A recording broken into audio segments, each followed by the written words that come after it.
What if I told you that soon you might have to use your government issued ID just to ask Siri or ChatGPT a question? This isn't just for kids, this is for every single American. Well, that's exactly where Congress is headed with the GUARD Act. And it's being sold as a way to protect children from AI. But when you look closer, this isn't about safety, it's about control.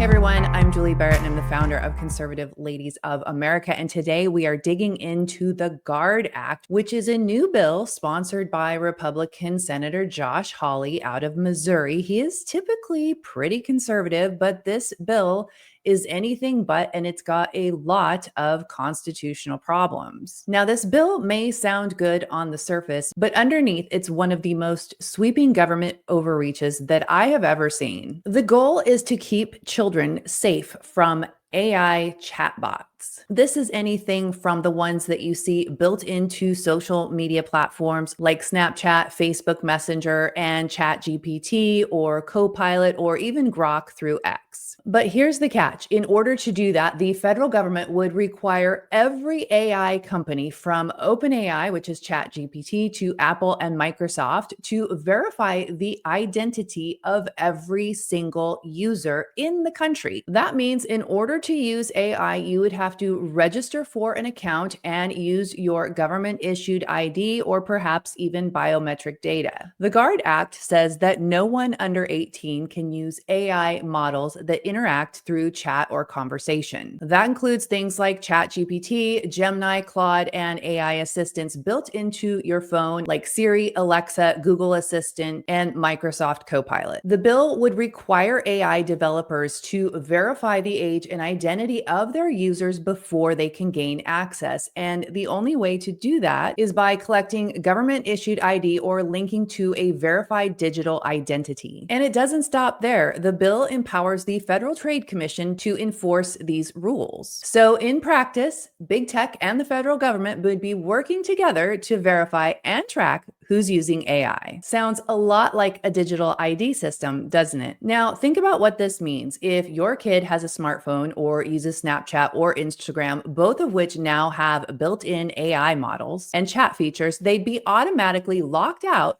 unless they provide an ID, which of course they can't because anyone under the age of 18 is banned from using these types of AI chatbots. So that means that either the apps themselves would have to block all minors, so then all minors would not be able to use Snapchat or Facebook, or they'd have to start collecting digital IDs from everyone just to stay compliant. This is not about protecting kids. This is about the government restructuring how the entire internet works. And this isn't happening in a vacuum. Recently, I told you about the App Store Accountability Act introduced in Congress by Representative John James from Michigan and Senator Mike Lee from Utah. This bill says that app stores like Apple and Google must certify which apps are safe for minors and restrict access to those that are not. Both of these policies require users to upload their digital ID in order to use the apps. And again, with the App Store Accountability Act, it doesn't just apply to children.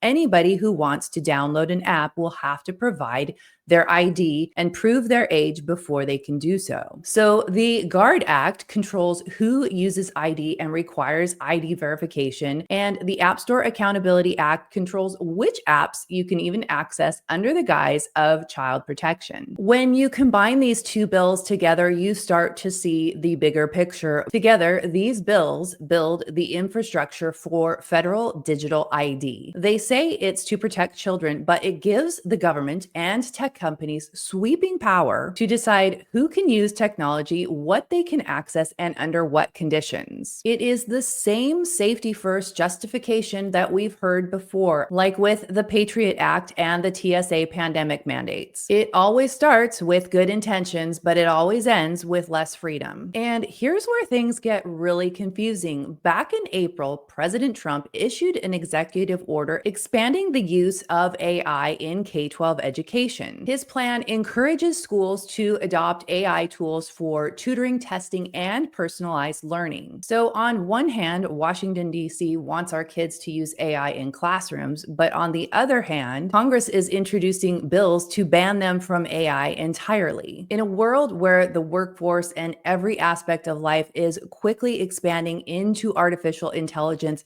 it seems like a bad idea for us to cut off our children completely. I'm not saying that this shouldn't be with guardrails, but to ban them completely from using AI seems to put American youth and the future of America at a strong disadvantage. The biggest concern with these bills is that once you build an infrastructure to verify identity, it never stops there. This is just the beginning of a digital ID infrastructure, and it will undoubtedly expand very quickly. This is the same playbook that we've seen over and over again with well-intentioned policies that claim to protect citizens, in this case, to protect children. But what they really do is they give the government more control over the citizens. And one thing I want to make sure to point out to you that both the GUARD Act and the App Store Accountability Act are bipartisan.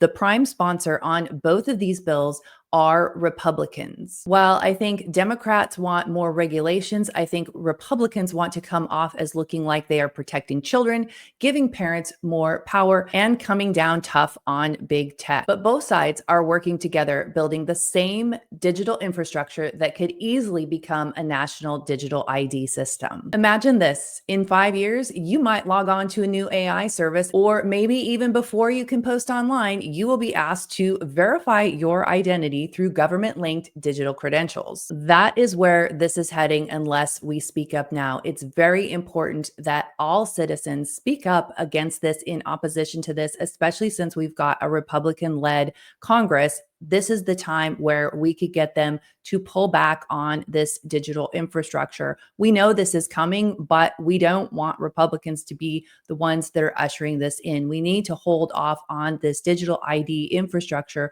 for as long as possible. As a mom of 4, I can relate to wanting to protect kids, and it's very difficult parenting in this digital age. But digital is only going to expand more. AI is only going to expand more. So we need the government to be giving parents tools, not enforcing mandates that force children to be giving government ID and the parents to be giving government ID to these app developers and these AI companies. We need to keep our data as private as possible for as long as we can. I will have links in the description of this video to both of these bills and a couple of Substack pieces that I have written on this. Of course, the government is shut down, so neither of these bills are going anywhere anytime soon.